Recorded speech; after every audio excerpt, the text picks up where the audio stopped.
নমস্কার বন্ধুরা, আপনাদের রূপালিস কিচেনে স্বাগতম। আপনারা নিশ্চয়ই সকলে ভালো আছেন।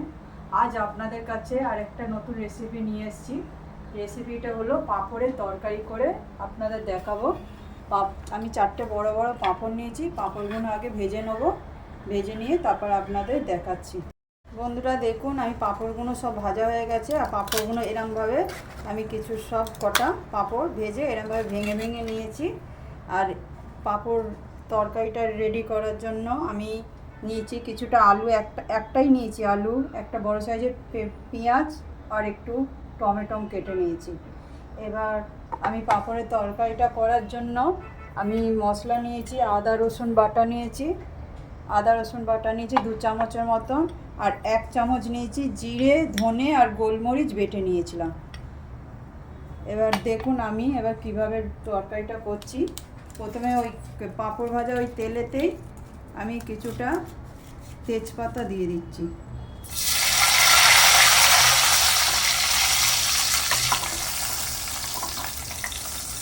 দুটো শুকনো লঙ্কা,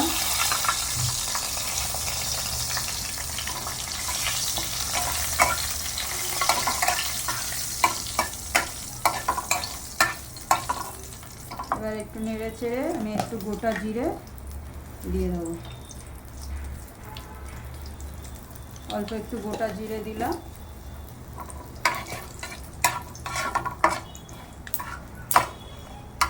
জিরেটা ভালো ভাজা হয়ে গেছে।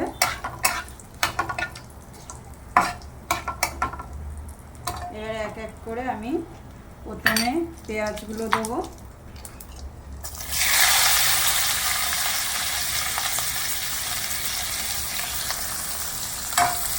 হালকা লাল লাল করে ভাজা হয়েছে।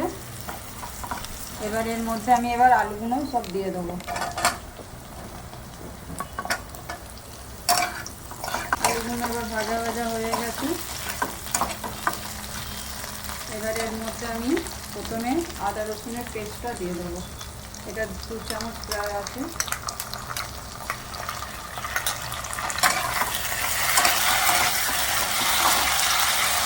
একটু সামান্য নুন দিয়ে দেবো।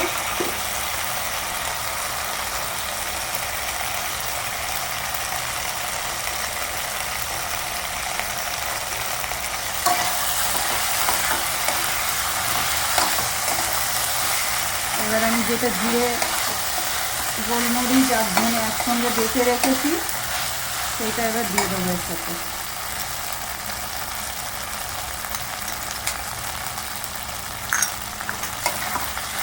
মশলাগুলো প্রায় পুরোটা ভালো করে মিশে গেছে, দেখে নিন। আমি ভালো করে নেড়ে চেড়ে দিলাম। এবার এর ওপরে আমি একটু প্রথমে হলুদ গুঁড়ো দিচ্ছি, কিছুটা লঙ্কা গুঁড়ো দিচ্ছি, দিয়ে আর একবার একটু নেড়ে ছেড়ে দেবো।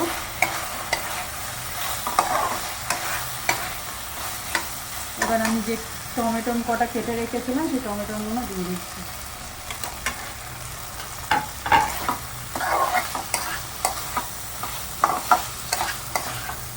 এবার মশলাগুলোর মধ্যে একটু সামান্য জল দিচ্ছি।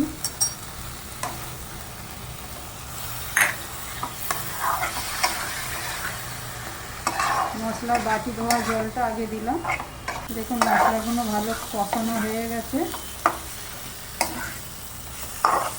ভালো মশলাগুলো মিশে গেছে। এইবার আমি এই আলু কটা একটু সেদ্ধ হওয়ার জন্য অল্প জল দেবো।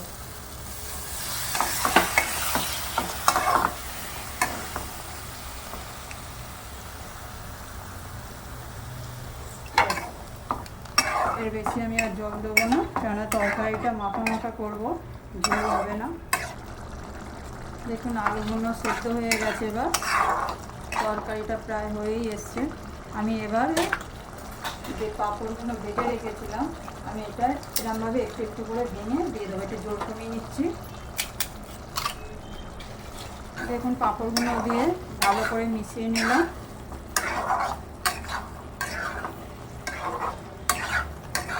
তরকারিটা পুরো হয়েই গেছে।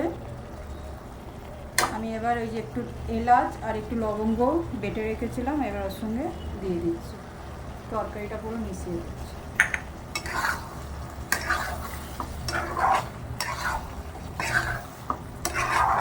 এরকম মাখা মাখাই হবে, ঝোল হবে না। তরকারিটা হয়ে গেছে, আমি এবার গ্যাসটা বন্ধ করে দিচ্ছি।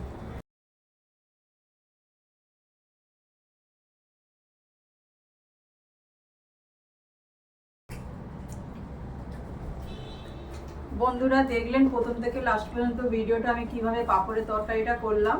আপনারা এরমভাবে বাড়িতে করে খাবেন, আর আমাকে একটু জানাবেন কিরম লাগলো পাঁপড়ের তরকারিটা, কমেন্ট করবেন প্লিজ। টাটা।